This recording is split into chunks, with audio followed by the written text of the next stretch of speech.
Hello, ladies. Welcome to our April 12th session. Today is on sugar part 2. So last week I was joined by Deb and we got into an hour-long conversation. This one will very likely be an hour. Maybe there will be a part 3. We'll see how much I can get through. But last week we covered the psychology and how we grew up with those learned behaviors around sugar. Deb covered how sugar gets converted in the body, how carbohydrates get broken down, the different types of sugar. Today, I'm primarily going to be talking about glucose. So almost all carbohydrates and sugar that we ingest into our body, no matter what the type is, does get converted into glucose because glucose is the main fuel for our body. So for this next hour, if I use glucose or sugar, just assume that those two are interchangeable when it comes to how your brain and your body use it. Last week, we also talked about hidden sugars and how foods that don't necessarily taste sweet, so things like bread and salad dressings and sauces that have added sugar in them, will make you crave more sugar. And I'm going to get into the biology and physiology of that today. And we also covered I think it was 56 different types or names on labels for sugar. So if you haven't watched that one, I would say jump back and watch the replay after this. It'll make a little bit more sense, but fingers crossed you have watched that already. And if not, feel free to ask any questions that we might have covered last week, and I will catch you up. So if you are in the crowdcast, you can either ask a question below or comment on the chat, whatever side that is. If you're watching this on Facebook, just add the comment below. If you're watching the replay, you can reach out to me directly, either on Instagram or via email or Facebook or whatever it is. But let's get into it. So as I mentioned, glucose is your body's main fuel source. Our brain uses a ton of glucose just throughout the day. So there's a reason that we have something called a basal metabolic rate or a resting metabolic rate. So that means if we were to lay in bed and do nothing, you are absolutely sick, you can't get out of bed, you're sleeping all day, your body is still going to be burning calories because your brain is taking up quite a bit of energy. And your brain's absolute favorite source of fuel is glucose, so broken down sugar. When we are in a fasted state, so for me personally, I don't love eating breakfast in the morning. I never have. I've never been that type of person. My first meal is normally around like 11 o'clock in the morning. And even then, it's just a bowl of chicken. Fun fact, protein can also get converted into glucose if your body needs it. But carbohydrates are a lot easier for the body to break down and convert to glucose because it's just chains that they need to break apart compared to amino acids that your body has to go through extra steps to convert glucose. So for me in the morning, I don't typically eat. I do find that I am more alert, but that is not because I am staying away from sugar. Our body and our brain actually functions better when there is glucose for our brain to utilize. But for me, I just find that not eating in the morning works best with how I manage my food throughout the day. And when you are in a fasted state, that is when the brain controllers, so adrenaline, epinephrine, and then the fuel that you ate the previous day. So I like to have a lot of my carbs at night. So those carbohydrates that my body hasn't used the morning after, that is what my body is running on, where I still feel alert, I still feel focused, but it's not as sharp. Some people either can't function if they don't have breakfast or feel a lot better if they have breakfast. And that's because the neurons in your brain and your body fire a lot better when glucose is present. Another thing is if you are the type of person who doesn't eat all day, it's like 5 p.m., you finished work and you're like, well, I had a coffee this morning, but it was a black coffee and that was about it. Or you just have breakfast at like 7, 8 o'clock in the morning and then you don't eat all day until you're home from work. Your brain needs more carbohydrates than that throughout the day. You're really doing yourself a disservice there, where if you're skipping meals and you're not feeding yourself adequately throughout that period of the day, your brain is going to use up all of the glucose that it has stored from the previous days. And then your neurons are not going to be able to function and fire properly. So this means you are going to be fatigued. Why are you so tired in the afternoon? Because you don't eat. You don't fuel your body. Your decision making is also going to go to complete garbage. So I will be the first to confess that I have had some days like this. And then you come home and it's like 5, 6 p.m. You're like, well, I haven't eaten anything all day. And your brain is low and it's like, we need food, we need fuel. We know that glucose, sugar, is going to be our favorite source. Let's try and get this body to seek out as much sugar as possible and put it into our mouths. So if you have ever had one of those days where you don't eat anything and then you come home and you go straight for the cookies and then you go for the ice cream and you go for the chips and then you go for the bread, you are doing yourself a disservice by not eating earlier in the day. Your body and your brain run on glucose, which means you need to fuel yourself with adequate food and adequate carbohydrates. With our optimal blood sugar levels, our brain can function optimally. If we do have a period of low carbs, so your coach, you're working with Lady the F Up, your carbs are low. I'm going to say low carbs are really anything below like 110-ish, depending on who you are. But if your carbs start to drop into that range, you might find you're a little bit more tired. You're a little bit weaker. Maybe your brain is a little bit foggy. You have decreased memory, again, because your brain and your neurons run on glucose. You might have a decreased ability to focus. So if you're at work and you're like, you know what, like I just can't figure this out, I can't concentrate. Again, another thing that could be due to low blood sugar. If you don't eat throughout the day as well, that goes back to it, low blood sugar. Other things that require glucose are muscle contractions. And this is not just resistance training when we're doing hip thrusts or lateral raises or shoulder press or bicep curls. Literally everything that I am doing right now, talking with my hands, using my vocal cords, blinking, my heart is beating, I'm breathing. All of these require muscle contractions and neurons in our brain to fire to make these muscles contract. So everything that I'm doing right now is utilizing glucose as a fuel source. And I'm really glad that I had a whole bunch of potatoes and some veggies as my dinner to fuel me for this conversation. Otherwise, I could be, stuttering over my words a little bit more than I already am, or forgetting where I was. So again, carbohydrates are really important for mental energy and for focus and for muscle contractions. Another example is when we are starting a brand new training program. So your coach has given you a new 4, 5, 6, however many day resistance training program. In those early weeks, it's very likely not that your muscles are running out of energy when you find yourself fatigued at the end of a set. It is your neurons cueing to your muscles how to contract in these new ways, in this new order, whatever it is. But when you are learning something, this applies to any sorts of physical skills, rock climbing, dance, archery, playing a musical instrument, anything that requires brain to body coordination is going to tax you physically until your body gets more efficient at it. And all of this runs on glucose. So in the weeks as you go through your program a little bit, the first week, maybe you're really tired. The second week you were tired, you're also sore. That goes back to neural connections as well. And then you find you can start to increase the weight, increase the number of reps, your form gets better. That is all due to your body getting better at utilizing glucose for the current program, the current exercises, and the muscle contractions. Does anyone have any questions so far? No? Okay.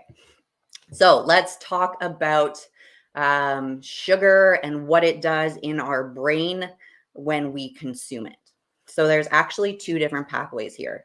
It's not just when we taste sugar that our body and our brain light up and they're like, ooh, it tastes sweet. There's actually sensors inside of our gut. So again, those hidden sugars that we talked about last episode, and how even though it doesn't really taste sweet and you have a slice of bread and you're not like, oh my God, this is the sweetest thing ever, it tastes exactly like a cookie. When that sugar from the bread enters your stomach and your intestines, there are specific cells inside of your digestive tract to detect the presence of sugar, even if it doesn't taste sweet. They actually did this really cool research study where they either put a feeding tube into people or like numbed their taste buds entirely and fed them high sugar foods and found that they had sugar cravings afterwards, even without the taste of it, because of the stuff going inside your gut. So let's start with the mouth. We consume something that tastes sweet. All throughout the mouth. It's not just your tongue. You have sugar receptors on the roof of your mouth, on your cheeks, underneath your tongue. It's not just your taste buds that are like, ooh, this tastes sweet. It's like, ooh, your brain starts to light up because these sensors are detecting sugar. It's essentially hardwired in all mammals. It's not just humans, dogs, uh, mice, whatever other type of mammals you want to think of, they are all hardwired. And one that's not a mammal is the fruit fly, hence the name fruit fly. It really, really likes sugar as well. Okay, on to note 2. So when we are tasting things sweet, this also applies to artificial sweeteners. So only the taste, not the gut sensors, only the taste aspects apply to the sweet taste of artificial sweeteners as well. So this is your diet sodas, your 0-calorie or like no sugar added sauces, syrups, dressings. So if you are someone that struggles with sugar cravings and you are drinking like 6 cans of diet soda a day, you're making this worse than it needs to be because of the exposure to the taste of sweet. So whatever the sweet thing is, it is now in our mouth. Our receptors have tasted it and they've sent the signal to our brain. What happens now? Our brain immediately lights up and goes, ooh, sweet, we like that. Pay attention to whatever that was and store that in our memory that in the future, we're very likely going to want more of it. So this is why when we get cravings, it's typically ice cream, chocolate, cookies, because our brain knows that category of food, we have paid attention to it, whether we have consciously or subconsciously done it. We've paid attention to what that food is and what it does to our brain neurochemistry. So once we've had that taste of sugar or sweetness, our brain goes, oh, pay attention to that. But it also makes all other food more appetizing. So if you're the type of person who has a cookie and then you look at a loaf of bread, I'm this type of person that's like, ooh, now that loaf of bread looks really good. You weren't craving the loaf of bread originally, but you have that taste of sweetness in your mouth.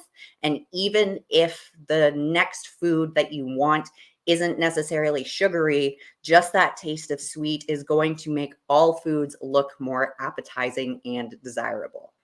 This also triggers our brain to seek out more food. So it's not just we have one bite. If you're the type of person where you can have one bite and you're like, I am good, that was great, I'm happy, congratulations, I am incredibly jealous. That is not how my biology works. And science has proven that that's not how a lot of our biology works. So if we have that taste of sugar and we're like, ooh, I want more, I'm going to seek out more food.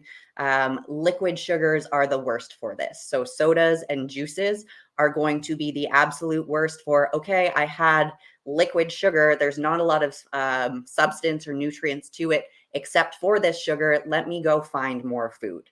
Another thing is that it increases your dopamine. So we're going to get into dopamine a lot tonight. Dopamine is the neuromodulator. Sometimes it's known as a neurotransmitter, but neuromodulator means it modulates your brain and body to do things. So with dopamine, it is not necessarily responsible for pleasure. It's actually the neuromodulator that drives us to pursue things. It makes us motivated to do things. So with dopamine, we get this taste of sugar. Our dopamine starts to increase, and that increase is the pursuit. It puts us into action to go find more food, very particularly go find more sweet food. But again, all food looks more appetizing. So just being aware of this cycle of, hey, I had something sweet. Now my dopamine is increasing and my brain is telling my body to go find more food and more sugar can be incredibly helpful. Just being aware of this. And if you're on that automatic, I had one bite, I'm ready to go, I want to find more sugar, just being like, whoa, whoa, whoa, take a breath. I just had sugar. My dopamine is now increasing. My body wants to seek more because this is biologically how we are programmed. I do not need to act on it. So catching yourself and calling yourself out on that can be incredibly important at stopping the craving after just having one serving of something. If you do give into your sugar craving, you also have to be mindful that you're setting yourself up to want more. So Deb and I talked about last week, I love my dinners, but I always need something sweet after. I need to finish a meal with something sweet. Do you really? Because the act of having something sweet at the end of a meal will very likely want or pursue to go get more. So can you be the type of person who just has one little sweet thing and you're good? If so, again, good for you. But the majority of us are not like that. There's also something that I want to bring up called the sweet tooth gene. And this is a polymorphism. So in our genetic code, it's a slight change compared to other people. And it's nicknamed the sweet tooth gene. And this is where when we get that taste of sugar, it triggers an addictive like pathway in our brain. So think of any other addicts, alcohol, drugs, gambling, gaming, whatever it is, it triggers that same signaling pathway when it comes to dopamine, where you literally cannot stop. I personally believe I have this gene. I do so much better and I have no sugar cravings if I do my very best to avoid foods with added sugar and I'm mindful of my consumption in terms of portion sizes and how I'm pairing my food when it comes to naturally occurring sugars. So things like fruit or adding maple syrup to things. I'll get into how to pair that so that you aren't just having that stuff on your own, because that's very likely going to make your cravings way worse. But with this addictive life pathway, it essentially turns on a whole bunch of neurons in your brain to focus on seeking out more and not stopping until you have seeked out more. And then it's this vicious cycle of, okay, our dopamine's gone up. We've had our craving. We've hit it. That taste of sugar is like the peak of the dopamine, and then it starts decreasing a little bit. And this is when you either feel sad or more motivated to hit that peak again, which is also why dopamine is connected to pleasure within the brain. But again, it is the driver for pursuit and motivation and action. So ask yourself, are you the type of person who can have just one cookie? I personally am not. So I would rather say no, thank you, or not have any cookies in the house than keep a box in there, because I know if I have just one, it's very, very, very, very likely not going to be just one. So that's the type of person I am. You need to reflect internally about yourself and figure out what is best for me. How do I set myself up for success? When we are thinking about dopamine, again, that first bite. So you've been hyping it up in your brain. You're like, oh, there's a tub of ice cream at home. I'm going to go home and I'm going to have some ice cream. The very first taste that you put into your mouth will have the highest dopamine spike of the entire attempt for the evening for you to fulfill that sugar craving. So once we've gotten up here, you're going to decrease again.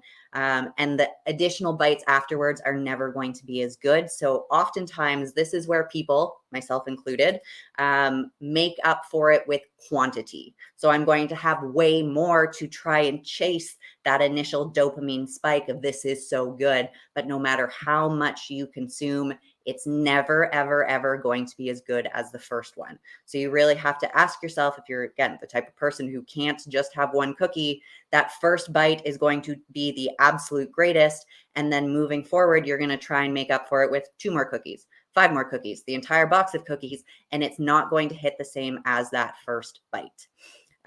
When we expose ourselves to this spike and the repetitive exposure to something sweet, dopamine kind of has something called the pain pleasure balance. And if you want to know more about this, send me a message. There is a 2.5 hour podcast, not one that I personally did, but that I learned about this with. So there is a pain pleasure dopamine balance where the more you expose yourself to pleasurable things that spike your dopamine temporarily, there needs to be a dopamine deficit afterwards. So the spike and the decrease, and then the spike and the decrease. And you've got a downward trending chart where all of those decreases are going to make the rest of your life feel more painful.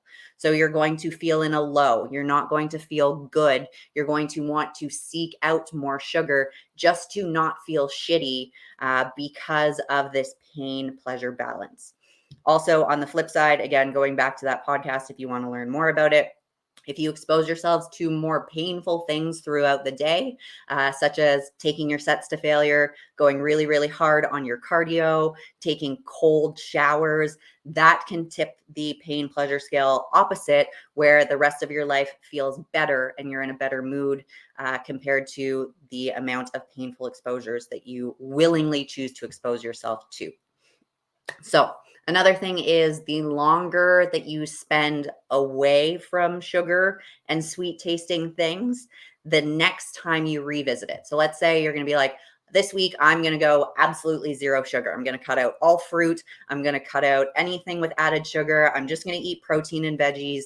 The next time that you introduce sugar again, your dopamine is going to have the absolute highest spike. And then again, we're in a downward trend where everything afterwards seems more painful. You are going to seek out more to try and meet that original quantity, but it will never feel the same. So this is why if you avoid sugar for a really long time and then you have one bite of something, again, you can't stop. You're like, well, shit, I fell into the all or nothing again.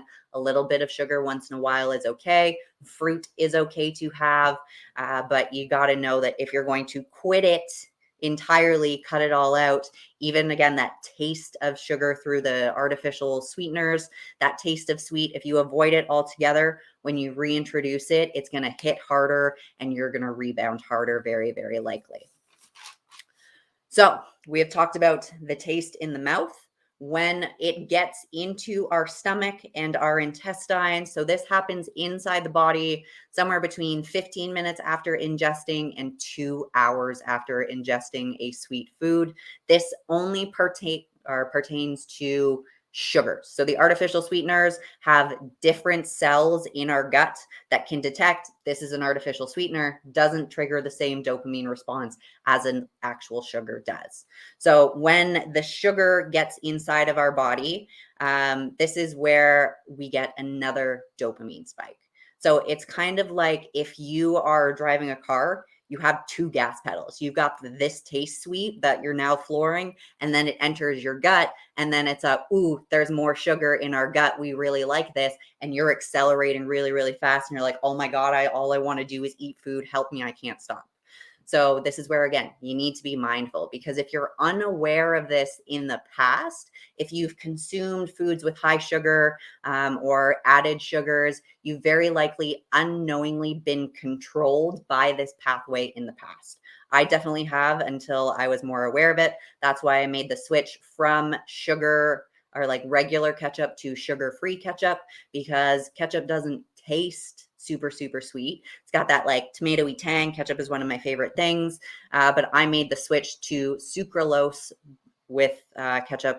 It's a Heinz brand compared to the normal one, because that amount of added sugar and the amount of ketchup that I was using to dip my like chicken and sweet potato fries and stuff in was enough to accelerate that second gas pedal. And I was finding that I was having really, really bad cravings after my dinner for more sugar. Since making the swap, it's a little bit better.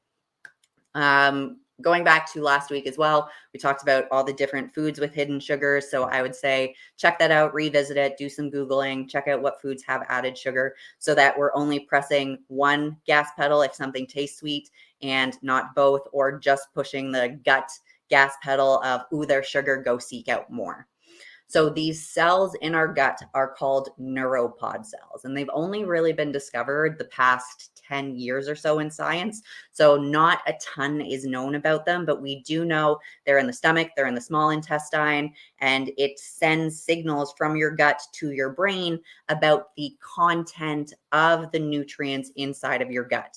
It detects that presence of sugar, it increases that dopamine signaling for you to seek out more. So with that, let me switch over here.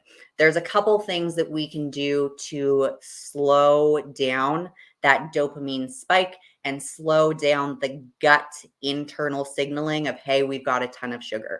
So if you were to drink a massive glass of orange juice compared to having some oatmeal with some blueberries, that massive glass of orange juice is going to spike your blood sugar and then it's going to come back down. Whereas oatmeal plus blueberries, yes, it has a little bit of sugar. Oatmeal itself is higher in carbohydrates, but it has the presence of fiber. So compared to the spike, you're going to get a much more slow release. And that's what we want to focus on, is lowering the glycemic load of food so you don't get that dopamine spike that is associated with a blood glucose spike. So you can do this by pairing foods together. Fats are a very, very good option to add with sugary things. So ice cream compared to cookies is going to have a slower blood glucose spike because ice cream has heavy cream, it's higher in fats. Cookies are flour, carbohydrates, sugar, carbohydrates, chocolate chips, carbohydrates and sugar. So that's going to give you a bit more of a spike. A bowl of fruit. So just having a bowl of fruit on its own. I talked about fructose last week, but I'll go over it again. Fructose is a type of sugar within the body that is a little bit harder for the body to break down. But fructose, which is high-ish in fruit, like 1 to 10% of fruit is fructose content compared to high fructose corn syrup, which is over 50%. So if you're having a bowl of fruit, it is higher in fructose, more particularly things like mango and pineapple and melons. Berries are a little bit lower. You don't have to worry about those as much.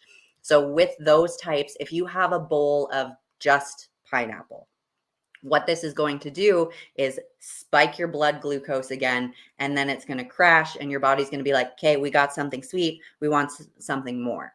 So what you can do is pair this with a meal. So you can have your meal before, that is your protein, your higher fiber food, your veg. So your stomach contents has a lot to digest and break down, and it's not just sugar.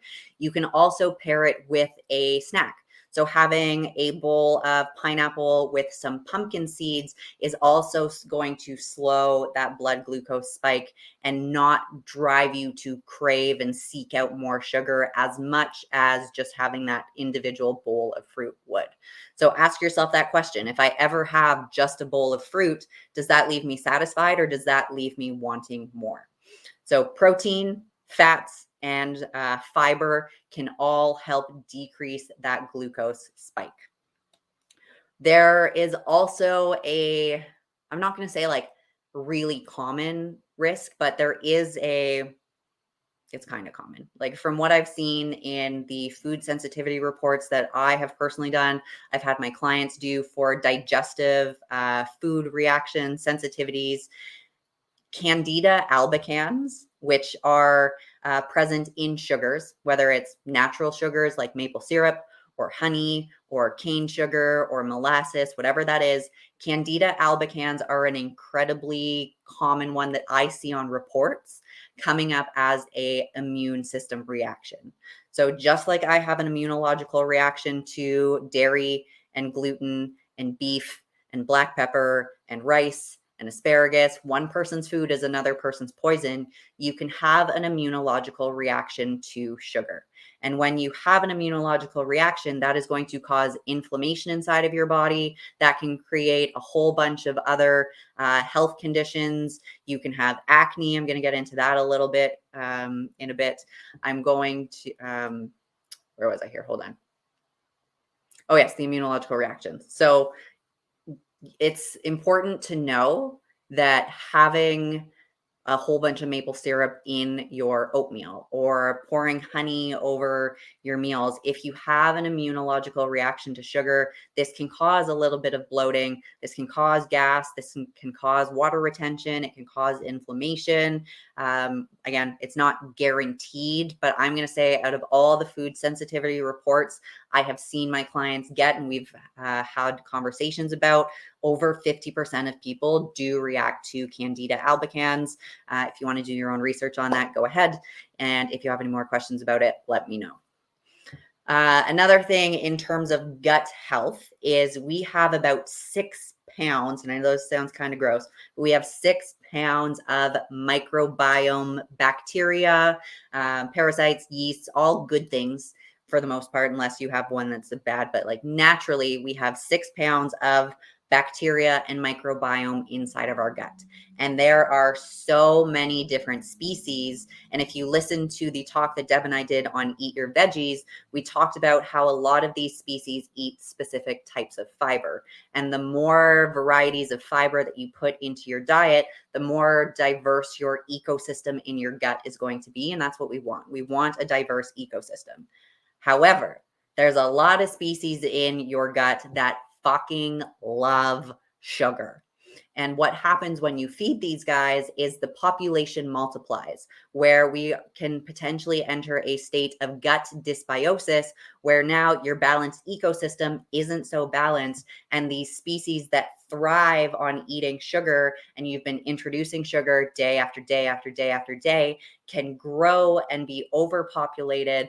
And when they are hungry, that's why in the following days, if you're trying to like cut out sugar or reduce your sugar, if your sugar cravings are really, really bad, it could be that there are specific species in your gut that are essentially starving because you're not feeding them enough sugar, and they're starting to die off in population to get back to that balanced ecosystem. So if you've had a couple of days where you weren't making the greatest nutrition choices, whether, you willingly went in accepting those consequences, or you just kind of fell off the wagon, you're like, nope, it's time to hit reset. The following days after are going to be a challenge. I acknowledge that. I have been there many, many times myself, but the longer that you stick it out, the easier it's going to get as that ecosystem starts to balance itself out again. Focus on higher fiber foods at this point to help feed the other species in your gut to get back to more of that balanced ecosystem. And the more fiber that you feed your gut, as a byproduct of those bacteria eating the fiber, it releases short chain fatty acids, which release hormones that make you feel more full and satiated, which also reduce your cravings. So eat your veggies, eat your fiber, if you are trying to step away a little bit from the sugar. I want to touch very, very briefly on hormonal acne and how sugar consumption there are connected. So in the luteal phase of our cycle, so that is before we start menstruating, it can be 10-ish days, I believe. Deb's the hormone expert, not me. But in that luteal phase, this is when we are more sensitive to sugar. Our body doesn't have as easy of a time regulating our insulin to be able to manage our blood sugar. So it can potentially mean that, let's say, 2 weeks ago, before your luteal phase, you had that same glass of orange juice. During your luteal phase, your body can't manage that blood sugar as well. And in this phase of our cycle, are the sebum in our skin, which is excreted by glands. It keeps our skin moisturized. That starts to increase as part of our hormonal fluctuations. And within the sebum, there's things like dust and dirt and sweat that get stuck, that get into your pores. And then when we have these glucose spikes, that all creates the perfect storm for your skin breaking out. So it might be a really good idea. I know PMF cravings, you're like, all I want is sugar and chocolate, but that can make your skin worse if you are someone who is prone to acne, particularly around your cycle. So what can we do here to help with all of the things going on inside of our body that we don't really have control over, but we can get better at managing? So the neuropod cells in our gut, the ones that are like, ooh, sugar, this is so exciting. Let's increase our dopamine and go get some more sugar or just some more food in general. They don't just detect sugar. They also detect amino acids, so broken down protein, and they detect essential fatty acids, particularly EPA. EPA is found in fish oil. So if you're taking a fish oil supplement, that can help. If you are not taking a fish oil supplement or an omega-3 supplement, introducing 1 gram of EPAs per day. So not 1 gram of fish oil. Look at the contents. Most of the time, it'll break it down into EPA and DHA. You want to make sure that you are consuming 1 gram or 1,000 milligrams of EPA per day so that those gut signals are like, aha, fatty acids, we are good. because these neuropod cells, the difference between amino acids, sugar, and essential fatty acids, the signal from the gut to the brain is the same no matter what. It doesn't say, aha, it's sugar, or aha, it's essential amino acids, or aha, it's essential fatty acids. It just goes, cool, we've got some in here. We have sufficient nutrients, but it's the sugar that creates that dopamine seeking out. So we want to make sure that we're fueling ourselves with adequate protein and good fat sources overall. It's just a generic signal for all three of them to get into the brain. It's not just sugar. Nighttime cravings. So if you are someone who it starts to get dark outside and all of a sudden your brain is like, let's go get some food, let's go to the kitchen. That is actually a 100% normal response, because in order for our body to fall asleep at night, and when it gets dark outside, that is signaling to our eyes, hey, the sun's gone down. It's time for us to prepare to go to sleep eventually. In order for us to fall asleep at night, our body needs to make melatonin. Now, I do not recommend going out to a store and buying store-bought melatonin, in particular due to the quantity. A lot of times that's really off. It can be up to like 100 times more than what's actually on the label. And we don't want to resort to melatonin when we can try and make our own. Different conversation. But we make melatonin to fall asleep at night.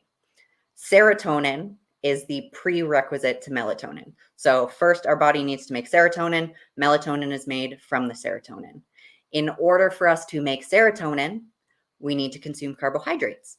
So if you haven't eaten all day, or you ate the majority of your carbs earlier in the day, your last meal was at, 5 p.m., and then you had a workout, or you walked the dog, or you used something to use up that glucose that you had been consuming, your body is going to go, hey, we don't have enough carbohydrates to make the serotonin, to make the melatonin. Let's cue ourselves to go find something sugary, because again, sugar is the fastest way to get into the brain. The brain loves glucose.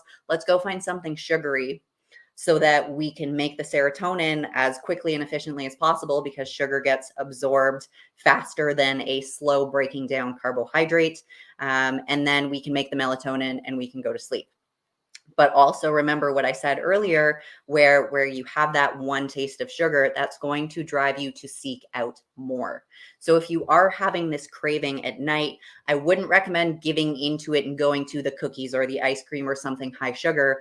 I would recommend having a high carbohydrate meal. So this can be something like a late dinner where you're having protein to give the amino acids to those neuropod cells, saying, hey, we have amino acids, we're good. Or you can have something like oatmeal with a little bit of sweetness, that blueberries, maybe some chocolate chips, but make sure that you are adding some fats and some protein, and that meal contains fiber, so you don't get the, oh my God, this tastes sweet, dopamine spike, dopamine crash, paired with your gut being like, yeah, we got sugar, we want more, go find more sugar. So if you have a meal 1 or 2 hours before bed, maybe 3 hours before bed, and it is full of carbohydrates, it has essential fatty acids, and it has protein, you should find that those sugar cravings are a lot less. I personally, like I had mentioned at the top of this video, I don't really eat in the morning. I save my carbs at night for that exact reason. I don't like fighting my cravings. I would much rather work with my body, where if I'm hungry at night and it's, 8, 9 o'clock, I will probably have a meal after this is over tonight. I'm going to go and make myself a full meal with protein, with carbs. I don't know what I'm going to have tonight. Probably some oatmeal with some pumpkin seeds. But that is giving my body the nutrients it needs to make the serotonin, to make the melatonin, so I can go to sleep and not be like, I can't sleep, I'm not having any carbs. Also, if your carbs are low, so again, like under 110-ish, make sure that you're saving 20 to 30 grams for that pre-bed meal, so you can make sufficient serotonin and melatonin so you can fall asleep at night. We got a question. Ooh, thank you for asking. What do we got? What about wine? How does that fit into the sugar situation? So we talked about alcohol on an entirely separate video. Wine is sugar. Wine is essentially grape juice that is fermented with alcohol. Alcohol is going to wreck your sleep. Check the previous episode that we did all on alcohol, how it affects your sleep and your recoveries. But wine also has a lot of sugar in it. Beer has some carbohydrates. I'm not a big drinker, so like, don't quote me on this. But the carbohydrates in there will also increase your blood glucose as well. Not so great, especially before bed, because it is going to affect your sleep and your recovery. Continuing on the trend of dulling that dopamine spike and then the decrease, we want to make it much more of a gradual, lower glycemic load overall. Things that can help that you can just add to your meals. So the taste of sour, lime and lemon juice. So if you like squeezing a lime onto some of your meals or lemon juice, for me personally, before I even found out about this, my plate of chicken is my first 11 o'clock in the morning. Even though it's just chicken, I add lemon juice to it. I like lemon juice on my salads. That can help blunt the sugar increase and decrease, which is associated with the dopamine spike and decrease, which makes you seek out more. Apple cider vinegar with meals. Do not take your ACV on an empty stomach. But if you like a salad with a vinaigrette, maybe swapping over to an apple cider vinegar can also blunt this glucose spike. Cinnamon as well. So I love cinnamon. I put cinnamon on my sweet potatoes. I put cinnamon on my oatmeal. It is one of the actual spices and seasonings that I can use with all of my food reactions. But you do have to be careful with cinnamon.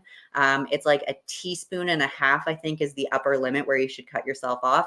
Otherwise, too much cinnamon can actually be toxic to the body. But if you're just like sprinkling a little bit of cinnamon on 1 or 2, maybe 3 meals a day, not a big thing that you have to worry about. Getting into supplements. So there is something out there that I'm a really big fan of. I mentioned on our binge and emotional eating podcast, or conversation, educational talk, whatever you want to call these. It is called berberine. So berberine is derived from a specific type of tree bark. And what it does is it's incredibly potent and powerful at decreasing that blood sugar spike. It makes it much more of a slow, gradual, where a lot of studies have compared it to the diabetic medication metformin, which also has a very similar effect, helps reduce insulin resistance, improves your blood glucose regulation overall. However, I don't want anyone to go out there and start taking berberine every single day because it does have a couple of things that you need to be cautious about. First of all, berberine can decrease mTOR, and mTOR stands for mammalian rapacin. It's a long abbreviation, but essentially mTOR is what your body's protocol is for protein synthesis. So protein synthesis is incredibly important for us to build and repair our muscles. And taking berberine frequently can decrease mTOR. So once in a while, or if you're going out for dinner, or if it's a birthday and you're having some cake and you're going out for a meal, yes, having some berberine to prevent the spike and the really bad crash can be beneficial, but I wouldn't recommend it as something to take every single day with like all of your meals because it can potentially prevent mTOR from being as optimal as possible. And if you are in this for resistance training, building your muscle, increasing your muscle size, this can inhibit that. However, if you are someone who has been diagnosed with insulin resistance or poor blood sugar regulation, have a conversation with your physician about this. Another thing to be really careful of is if your carbs are low throughout the day, you don't want to be introducing berberine on top of that because that can make you go hypoglycemic where you have really, really low blood sugar and then you're dizzy and you feel awful and you're nauseous. So again, it can be helpful in certain situations. If you are a binger or you occasionally binge, having a capsule, a 500 milligram capsule of berberine during the binge can help make you feel less like garbage, but it is not a magical take this every day and all your problems go away. It's just a tool that can be used. And one final note on berberine, it can also affect the efficacy of prescription medications. So if you are someone who takes prescription medications, again, talk with your physician before you introduce berberine. One of my absolute favorites that I recommend to all of my clients that have sugar cravings to help with these neuropod cells to decrease sugar cravings is the supplement L-glutamine. So L-glutamine is an amino acid. And remember that these neuropod cells detect amino acids, essential fatty acids, and sugar. So L-glutamine is one that when it gets into your digestive tract, your neuropod cells are like, we're good. We have sufficient nutrients, no need for cravings anymore. So a 5-gram scoop of L-glutamine either an hour before cravings typically pop up. If you know at 8 p.m. every night, that is when you really want to go to the kitchen and find all the sugary things. Maybe around 7 o'clock, that is when you're taking that 5-gram scoop of L-glutamine. You can also take it as a reactive measure where, you have the sugar craving. You're like, you know what, I'm going to wait. I'm going to have 5 grams of L-glutamine mixed with like water or added to my water, whatever it is. And I'm going to wait a little bit and see if this craving goes away. That can be helpful. And then pairing that L-glutamine with an omega-3. So as I mentioned previously, the 1 gram of EPAs per day, you would very likely split this up into 2 doses in a day. So maybe you're taking 1 in the morning when you wake up, and then you're having 1 around dinner. So those essential fatty acids also tell the neuropod cells in your gut, yeah, we're good. We got our L-glutamine. We have our omega-3 fish oil with our EPAs. We don't need any more sugar. Don't go out and seek it. What else do I have on here? Oh, yes. So the final thing, so if you guys have questions now, post them because I'm just wrapping up here, is sleep. Sleep is so incredibly important for managing your sugar cravings, for managing how your body metabolizes glucose. So while we are sleeping, even if you haven't had a high carbohydrate or a sugary meal close to bed, your body is still metabolizing the glucose that you had earlier in the day. And that happens during specific phases of sleep where you need to get a solid quality sleep. So if your sleep is, 6 hours or less, or you had a really shitty sleep where you woke up multiple times in the night, this is where your sugar cravings can be really affected. Also, staying up past your normal bedtime can be where your body is driven to seek out more glucose. So having a normal, I go to bed at this time, I wake up at this time, minimum 6 hours, ideally closer to 7 or 8. If you are incredibly physically active, you're someone doing like our 60-day challenge or a photo shoot prep, and you're doing cardio and resistance training, and you're in a deficit, that is where ideally I would actually recommend like 9 to 10 hours in bed, because even when you're asleep, if you don't remember it, you lose about an hour of time where you're not truly in sleep. You're actually awake, you're tossing and turning. So even if you're in bed for 9 hours, you could be getting 8 hours of sleep. My Whoop, and anyone with a Whoop will attest to that, because you can see it when it tracks your sleep. Poor sleep also can increase your insulin levels, which can lead to insulin resistance, which can lead to blood sugar dysregulation. And you're stuck in this cycle of, oh my God, I really want sugar. I'm going to eat a ton of sugar. And then your body can't manage it well. All right, we got one question here, and then this is your final call. Top 3 ways to enjoy Easter treats. Is it possible to actually eat the treats versus healthy fruit options alone? So you can have Easter treats in the Facebook group. If you guys are watching this around the week of Easter, we posted the replay that Deb and I did for managing the holidays in December. So Christmas and New Year's, like same things pretty much apply here. You want to make sure that if you are going to be consuming Easter treats or going out for dinners, that you are giving your body sufficient protein throughout the day. I would recommend an omega-3 fish oil as well. If you are going to be having those sugary treats, ask yourself, can you just have one? Are you the type of person that can have one chocolate and then not go digging into your kid's stash and stuff your face with a whole bunch. Or if you're baking cookies or whatever it is, you have to ask yourself, can I restrict myself to these portions? I would recommend consuming some L-glutamine and some omega-3 fish oils before the event. You can also consume some L-glutamine afterwards. Not only does it help with sugar cravings, it also helps with digestive stress and inflammation there. So if you are someone who has an immunological reaction to sugar or whatever other foods are paired with that sugar, again, if it's cookies or chocolate and you're someone that reacts to gluten or dairy, because those are also incredibly common, L-glutamine can help with that. You just need to be very mindful of your portions and who you are as a person. For me, I'm not going to be having any Easter treats whatsoever. I used to be the type of person that would go to Costco and get the massive bag of mini eggs, and within a week, I had eaten all of them because your body is driven to find and seek out sugar over and over. I do truly believe I have that sweet tooth gene of once I have one bite, I can't stop. So for me, I am choosing not to have any Easter treats. If you are going to, that's where you might want to introduce a 500 milligram capsule of berberine while consuming it to minimize the spike and make it more of a slow load. Pairing it with proteins, essential amino acids, drinking lots of water, and being mindful of the processes that you just learned. So once you have that one bite, you know your dopamine is going to go up. You know that all food is going to look more appetizing. You know that you're going to want more food despite you're probably not hungry. So if you can mentally override those biological signals, awesome. Otherwise, the question is it going to be worth it?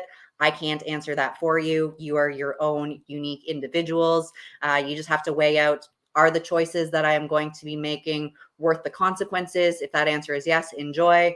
If the answer you thought was yes, and afterwards you were like, oh, actually, no, just learn from that experience. This lifestyle is all about balance. It's not about avoiding sugar forever. It's about getting better at managing your relationship with food and with sugar so that you can optimize your health and still see what I'm assuming is your goal of progress of building muscle and losing fat at the same time if you are part of LadyTheFUp. So that is it for the day. We are going to be taking a break next week, so there will be no Tuesday education session on the 19th. We're going to be back on the 26th. It'll probably be another 4-coach panel of us talking about something. So if you guys have any suggestions about what you want us to talk about, reach out and let me know before then. Enjoy your Easter weekend with family if that pertains to you. Continue to work hard. And if you guys have any questions about sugar or podcasts that you want to listen to, anything like that, you know where to find me. Enjoy your night. And thanks for hanging out with me.